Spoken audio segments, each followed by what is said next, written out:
저희는 지난 시간 바울의 고별 설교 속에서 하나님의 의지를 바라보자는 이야기를 함께 나누었습니다. 기억하시죠? 얼마나 말씀이 좋았으면 다 기억하실까?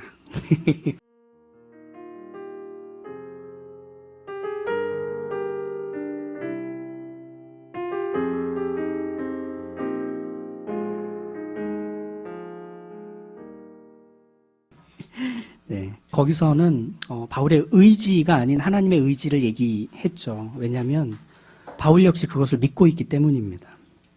복음을 전하면서 겪었던 도둑들에게 물건을 빼앗기는 일들, 질병에 걸리는 일들, 사고들은 말할 것도 없고 유대인들과 이방인들에게 모진 공격과 의심, 이건 역시도 복음을 전하는 길에서는 예상 가능한 늘 그런 일이 있어 왔다는 것을 우리는 바울의 복음을 전하는 걸음 속에서 확인하고 있죠.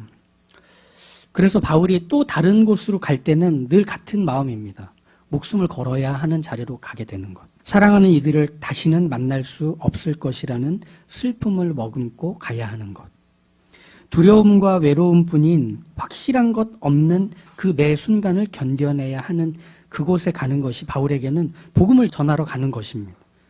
그러니 이 자리는 믿음이 아니고서는 참 걸어가기 힘든 자리겠죠. 내가 하는 일에 의미를 부여하고 확신과 전망을 실어서 그 일을 감당하는 것도 사실은 유통기한이 있을 것 같아요. 내가 그걸 못하는 내부에서부터 주저앉아 버리는 상태라면 어떻게 발걸음을 내디딜 수가 있을까요?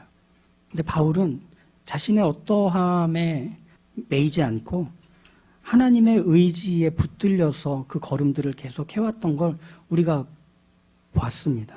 그래서 바울은 자신의 희생으로 하나님이 일하실 것이라 말한 게 아니라 하나님의 의지가 그 일을 하고 있다고 믿고 고백하고 기대하고 있을 뿐이죠. 그런 면에서 바울은 하나님의 이 은혜의 복음을 증거하는 일에는 자신의 생명을 조금 더 귀한 것으로 여기지 않는다라고 말할 수 있었던 겁니다. 왜냐하면 자신의 생명이 그 일을 하는 게 아니기 때문에. 다시 말하면 바울은 자신의 생명이 던져지고 이름도 없이 빛도 없이 자기 자신의 인생과 수고가 묻혀버린다고 해도 하나님의 은혜의 복음을 증거했으니 충분하다고 생각하는 겁니다. 왜? 하나님은 여전히 성실하심으로 당신의 그 구원의 일을, 생명의 일을, 변화의 일을 이루시는 그 하나님이심에는 달라진 게 없으니 나는 그걸 전했으니 그것으로 충분하다고 받아들이고 인정할 수 있는 거죠. 대단한 믿음 아닐까요? 내가 수고한 만큼의 결실을 보고 싶어 할 것 같아요. 내가 애쓴 것에 보상이 필요할 것 같아요. 적어도 내가 그걸 한 것에 대해서 누구는 알아줬으면 좋겠다는 마음은 찾아들 것 같아요. 그렇죠. 그런데 바울의 나의 생명을 조금 더 귀한 것으로 여기지 않는다의 고백 안에서는 내가 전했으니 충분하고 하나님은 하나님의 일을 당신의 의지를 다해 하실 거다. 나는 소망하고 기대한다. 이렇게 말할 수 있는 것은 얼마나 큰 자리까지 바라보는 시선이었을까 싶습니다. 그렇기 때문에 끊임없이 바울은 이 복음을 전하며 짊어져야 하는 어떤 수고, 어떤 희생에 나의 어떤 의미를 부여할 틈도 없이 내가 그것을 얼마만큼 희생했는지에 대한 보상을 받으려는 기대가 스며들 그 자리도 허용하지 않는 단호함이 끊임없이 필요했을 것 같아요. 그렇지 않을까요? 그래야만 하나님이 드러나기 때문이었겠죠. 그리고 그 하나님의 드러나심이어야만 자기도 흘러 떠내려가지 않을 수 있기 때문이었겠죠.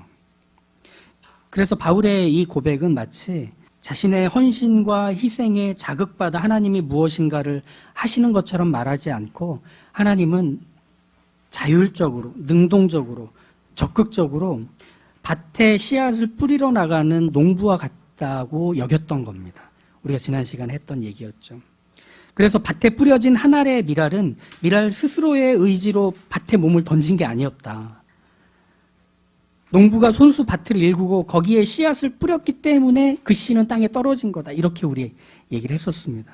그렇다면 밀알의 각오와 희생이 많은 열매를 맺는 게 아니라 농부의 의지와 수고가 많은 열매를 맺는 시작이며 끝이라는 사실을 늘 놓치지 않아야 하겠다. 그럼 여기서 바울의 고백은 이렇게도 말할 수 있을 것 같습니다. 바울이 아니어도 돼요. 베드로가 아니어도 돼요. 스데반이 아니어도 돼요. 이걸 바울은 이런 식으로 고린도전서 3장 5절에서 7절에 표현합니다. 그런즉 아볼로는 무엇이며 바울은 무엇이뇨? 그들은 주께서 각각 주신 대로 너희로 하여금 믿게 한 사역자들이니라. 나는 심었고 아볼로는 물을 주었으되 오직 하나님께서 자라게 하셨나니 그런즉 심는 이나 물 주는 이는 아무것도 아니로되 오직 자라게 하시는 이는 하나님뿐이로다. 이렇게 얘기합니다. 그러니까 자신이 무언가를 한 것이 일을 만들어낸 게 아니라 그걸 심으시고 자라게 하시고 그것을 수확해내시는 바로 그분이 주인공이라고 얘기하는 거죠. 그렇기에 바울에겐 복음을 전할 때마다 겪어야 했던 두려움, 외로움, 그리고 그 실제적인 어려움 속에서도 그 끊임없이 차오르는 확신이 마치 퐁퐁퐁 솟아나는 샘과 같이 그를 늘 새롭게 했습니다. 자신의 희생과 섬김과 수고를 통해 많은 열매를 맺길 원하시는 것은 나보다 하나님이 더 중요하고 그것이 하나님께 더 간절한 일이어서 하나님이 그 일을 하신다고 여겼기 때문입니다. 바울이 게으름 안 폈을까요? 안 써놨으니까 모르죠. 바울도 아침에 일어나기 싫었을 때가 있을 것 같아요. 또 바울도 돌에 맞아가지고 기절했다면 다 가기 전에는 죽은 척 해야지 하고 생각하지 않았을까? 겁이 나서. 바울도 사람이잖아요. 바울도 연약하잖아요. 우리와 똑같잖아요. 내일이 오지 않았으면 좋겠다. 이 밤들을 얼마나 많이 보냈을까? 그럼에도 불구하고 그를 붙드는 건 그 복음을 들어야 하는 또 한 영혼이 있음을 하나님이 그 안에서 일하신다는 확신이 그리고 실제로 그런 일들이 벌어지는 증거들을 통해 거부할 수 없는 겁니다. 그래서 또 내일을 살고 모레를 살고 했던 것이겠죠. 병이 고침을 받고 귀신이 쫓겨나고 자기의 평생의 직업을 포기하며 마술책을 불사지르는 일들이 일어날 때 그것은 믿음이 없던 이들이 하나님을 알게 되는 것뿐 아니라 믿음을 가진 사람들이 하나님이 일하신다는 확인을 하는 시간이기도 했던 겁니다. 바울도 그걸 경험하며 바울 자신도 놀랬던 거예요. 진짜 계시네. 아이고 내가 이렇게 마음을 먹으면 안 되지 했을 겁니다. 바울이 있는 그 자리에서 복음을 전하는 이들이 서 있는 그 자리에서 하나님은 마음 먹으신 대로 30배, 60배, 100배의 결실을 맺어가시는 하나님이셨던 것이기 때문이겠죠. 바울은 그 땅에 뿌려지는 한 알의 미라림을 자기는 잘 알고 그래서 그것이 바울을 설레이게 했고 가슴 벅차게 했고 오늘을 멈추지 않고 내일을 살아낼 수 있게 했던 것일 겁니다. 그러니까 내가 얼마나 힘들었는지 알아? 내가 얼마나 죽을 일들을 많이 겪었는지 알아? 이렇게 말하는 고백이 아니라 하나님의 은혜의 복음을 증거하는 일을 마치려 하면은 나의 생명을 조금도 귀한 것으로 여기지 않아. 왠지 알아? 나는 하나님이 충분히 그 자리에서 일하고 계심을 늘 보기 때문이야. 내가 목숨을 던지고 내가 삶을 던진 그 자리에서 하나님이 나의 실망, 내가 부끄러워할 일을 하지 않으신 채로 하나님의 영광과 그의 생명과 그의 창조의 회복의 일을 이루시더라고. 그러니 나는 생명을 던져 내일의 불길이 될 거야 라고 말했던 것이죠. 이렇게 생명을 살리고 인생을 뒤바꾸시는 하나님의 의지는 자신의 사랑하는 유일한 아들을 내주셔서 부끄러움과 고통으로 죽는 그 예수님의 십자가, 그 희생의 십자가에 이르는 것으로 나타났잖아요. 복음을 전한다는 것은 바로 그 일이었습니다. 여러분, 하나님이 여러분에게 당신의 전부를 주셨습니다. 그래서 구원하시고 그렇게 당신들을 끌어안으셨습니다. 그러니 걱정하지 마십시오. 하나님의 사랑이 지금 여러분의 귀에 들린다는 것은 하나님이 지금 성실하심으로 여러분을 구원하시는 일에 힘쓰고 계시다는 사실입니다. 들으십시오. 보십시오. 만나십시오. 이렇게 말하고 있는 거죠. 그것을 다시 한번 지금 바울은 떠나기 전에 만날 기약을 다시 할 수 없는 에베소 교회 장로들 또 지도자들 앞에서 말해주고 있습니다. 그리고 나서 하는 권면이 29절에서 30절 이후로 나오는 내용이겠죠. 내가 떠난 후에 사나운 이리가 여러분에게 들어와서 그 양떼를 아끼지 아니하며 또한 여러분 중에서도 제자들을 끌어 자기를 따르게 하려고 어그러진 말을 하는 사람들이 일어날 줄을 내가 아노라. 이건 바울이 생색내는 거 아닙니다. 야, 나랑 같이 있을 때는 몰랐지? 내가 한번 가봐. 너네 사나운 이리들이 물어 뜯을 거야. 그때 알겠지. 내가 뭘 했는지. 그때 후회한들 무슨 소용이 있으랴. 이렇게 얘기하려는 게 아니라 바울은 경계와 권면을 함께 해주는 겁니다.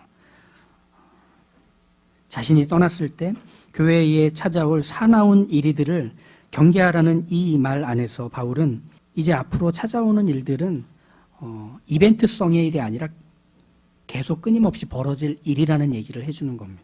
그런데 이 이리들이 얼마나 교활하고 얼마나 세심한가 하면 그 이리들은 처음에 경건한 그리스도인으로 들어올 것입니다. 그래서 같은 믿음을 고백할 것이고 그리고 하나님께서 우리 각 사람을 사랑하시는 것이 무엇인지를 자기 입으로 고백한 채로 각자 헌신과 수고로 하나님을 얼마나 사랑하는지를 표현하고 보일 겁니다. 그러니 누구나 다 그들을 우리와 같은 형제와 자매로 여길 수밖에 없게 될 것이라는 거죠. 다행히 그렇게 들어온 이리들은 자신들의 의도와 정체성이 있기 때문에 금방 본성을 드러내게 될 겁니다. 무엇이냐면 이 교회에 들어온 목적, 그리스도인들 사이로 들어온 그 의도는 자신들을 위한 신전으로 만들기 위해서 이 그리스도인들을 자신들의 지갑을 채우기 위한 수단으로 삼기 위해서 들어온 이들이기 때문에 그들은 곧 예수 그리스도의 종이며 제자의 모습이 아닌 주인의 모습으로 등극하게 될 것이고 교회의 왕으로 나타나서 사람들을 위해 군림하고 그들의 모든 것들을 빼앗으며 그들을 영적인 노예로 삼아서 자기가 원하는 욕망과 바라는 것들을 이룰 것이라고 그것이 이리들의 사나움이라고 바울이 얘기해 줍니다. 사실 그건 그때만이 아니라 지금 우리가 알고 있잖아요. 그런 슬픈 일들이 우리 그리스도인들끼리도 그리고 이웃 교회들에도 그리고 기사와 뉴스 심지어 내 경험으로도 우리는 압니다. 교회가 욕심의 난장판이 되고 싸움과 분노와 미움으로 짓뭉개지고 교회가 빚더미에 나앉게 되고 온갖 더러운 소문과 비극적인 사건들의 중심에 서는 게 교회와 그리스도인이 될 때 그것은 어디에서부터 시작했느냐면 어떤 사나운 이리들의 교회 안으로 들어온 것으로부터 시작이 됐고 그것들은 점차 귤상자의 상한 한 알의 귤처럼 모든 귤들을 상하게 만들어 버린 것이었죠. 발톱과 흰 송곳니를 드러내며 주저없이 덤벼들어 모든 걸 망가뜨리자 교회와 그리스도인의 아름다움은 그렇게 훼손이 되고 슬픈 일들이 일어나는 현장이 됩니다. 너무 괴롭죠. 지금도 일어나고 있기 때문에 그렇겠죠. 그럼 우리가 이런 생각 들지 않으세요? 이상하다. 왜 하나님은 교회를 사랑하신다면서 교회를 지키신다면서 그리고 그 교회의 주인이시며 머리라고 말씀하시면서 왜 교회에 이런 이리들이 등장해서 사납게 그리스도인들을 물어뜯는 것을 교회를 황폐하게 만드는 것을 내버려 두시는 거지 왜 그들이 그렇게 하도록 하나님은 아무 일도 안 하시는 것이지? 라는 생각이 들지 않으세요? 못된 사람들이 들어오면 그 영화에서 보듯이 이마에 빨간 점이 쭉 생기는 겁니다. 심장과 중요한 급소에 빨간 점들이 막 생겨가지고 하늘에 스나이퍼가 막 쏘는 거죠. 그래서 그 자리에서 죽던지 아니면 땅이 꺼져가지고 그냥 바닥으로 멘틀 속으로 들어가 버리던지 뭐 이런 현상들이 막 일어나서 하나님의 교회를 순결하게 안전하게 지키시면 너무 좋을 것 같은데 그런 일이 안 일어나잖아요. 왜일까? 궁금하지 않으세요? 왜 이런 문제들은 계속 일어나지? 바울은 왜 이런 일이 일어날 거라고 마치 예언하듯 던져주고 떠나는 거지? 하는 생각이 들지 않으세요? 여기에는 중요한 이유가 있습니다. 우리 말씀을 하나 찾아볼까요? 마태복음 13장 24절에서 30절의 말씀입니다. 예수께서 그들 앞에 또 비유를 들어 이르시되 천국은 좋은 씨를 제밭에 뿌린 사람과 같으니 사람들이 잘 때에 그 원수가 와서 곡식 가운데 가라지를 덧뿌리고 갔더니 싹이 나고 결실할 때에 가라지도 보이거늘 집주인의 종들이 와서 말하되 주여 밭에 좋은 씨를 뿌리지 아니하였나이까 그런데 가라지가 어디서 생겨났나이까 주인이 이르되 원수가 이렇게 하였구나 종들이 말하되 그러면 우리가 가서 이것을 뽑기를 원하시나이까 주인이 이르되 가만두라 가라지를 뽑다가 곡식까지 뽑을까 염려하노라. 둘 다 추수 때까지 함께 자라게 두라. 추수 때에 내가 추수꾼들에게 말하기를 가라지는 먼저 거두어 불사르게 단으로 묶고 곡식은 모아 내 곡간에 넣으라 하리라. 우리가 잘 알고 있는 가라지와 곡식이 한밭에서 자라는 비유에 대한 예수님의 말씀입니다. 원수들은 한 알의 미랄을 뿌린 그 농부이신 하나님의 의도를 잘 알고 있습니다. 그래서 그것을 저지하기 위해, 아니 최소한 수확을 덜하게 만들기 위해서 충분히 양분을 먹어서 자라야 하는 곡식들 옆에다 가라지를 다 뿌려놨다는 겁니다. 그때 많은 수확을 바라는 농부의 입장에서는 복장 터지는 일이죠. 너무 속상하지 않을까, 그죠? 그럼에도 불구하고 농부는 당분간 그냥 두라고 얘기합니다. 왜? 그 가라지를 뽑다가 옆에 있는 곡식들이 뿌리를 내려서 자라는 중에 함께 뽑혀져 나갈까 봐. 내가 사랑하는 이 곡식들이 훼손되는 것이 농부의 가장 큰 염려, 그것 하나입니다.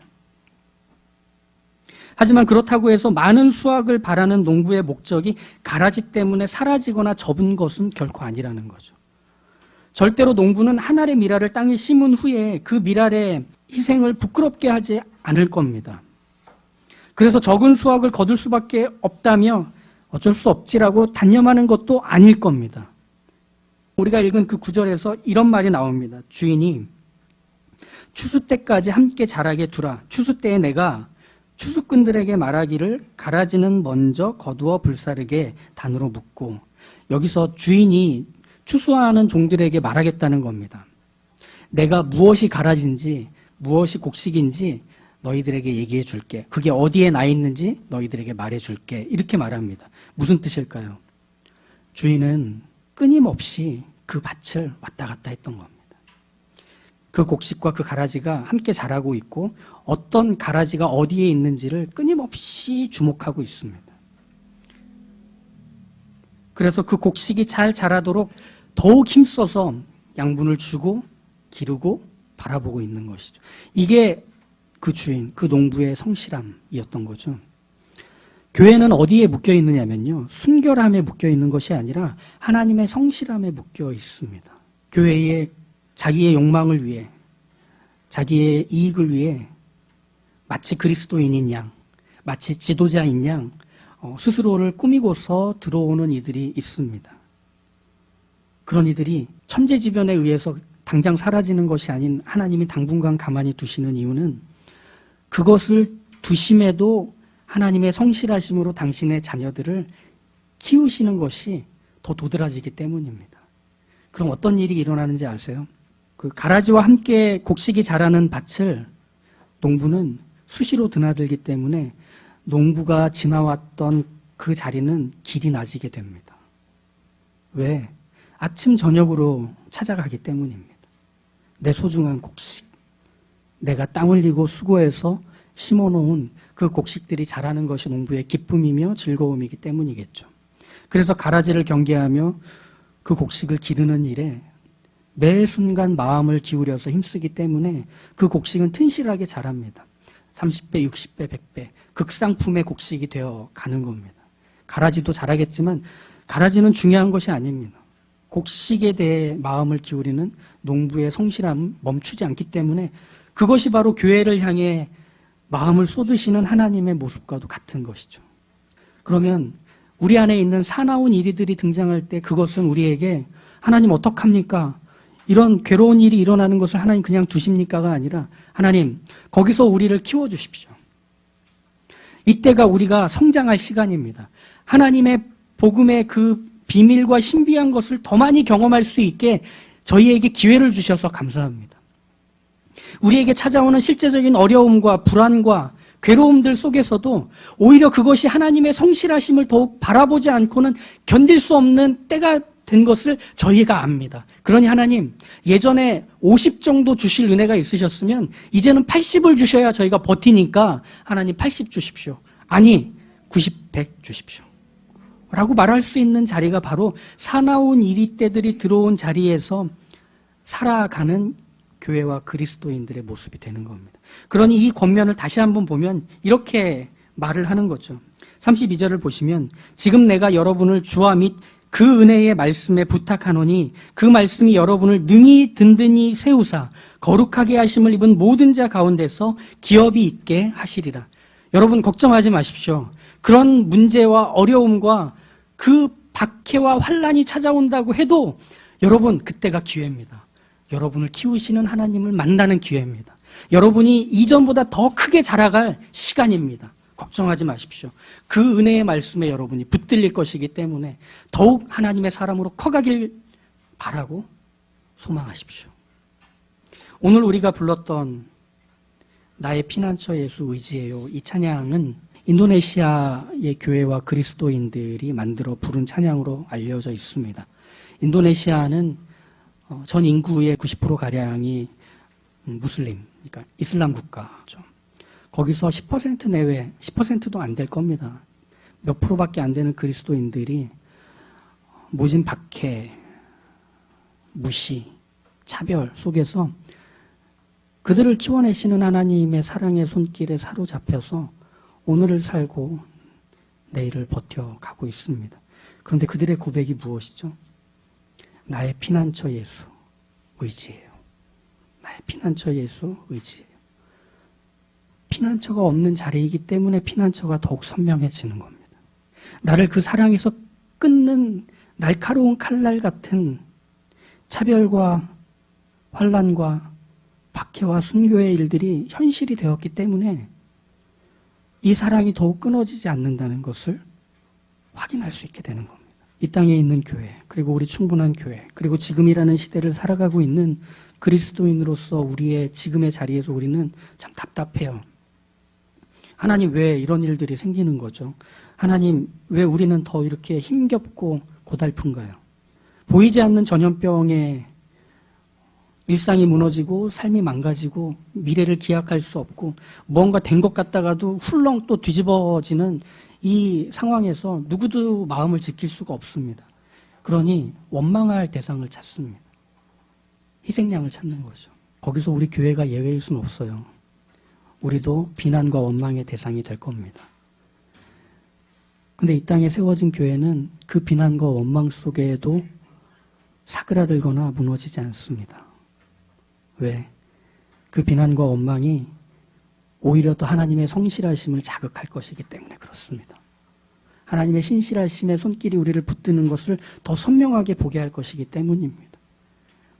힘드시겠지만 이전보다 더욱 하나님을 바라볼 수 있게 될 것을 소망하시길 바랍니다. 우리의 인생에서 이때보다 더욱 하나님이 우리의 삶에서 구체적으로 일하신다는 것을 언제 또 보겠습니까? 기대하시고 두려움과 염려가 기도로 바뀌어가며 마음에 찾아오는 끊임없는 의심과 갈등이 하나님이 누구신지를 더 아는 갈망으로 바꿔내시는 그 하나님을 기대해 보십시오. 분명 그렇게 일하실 겁니다.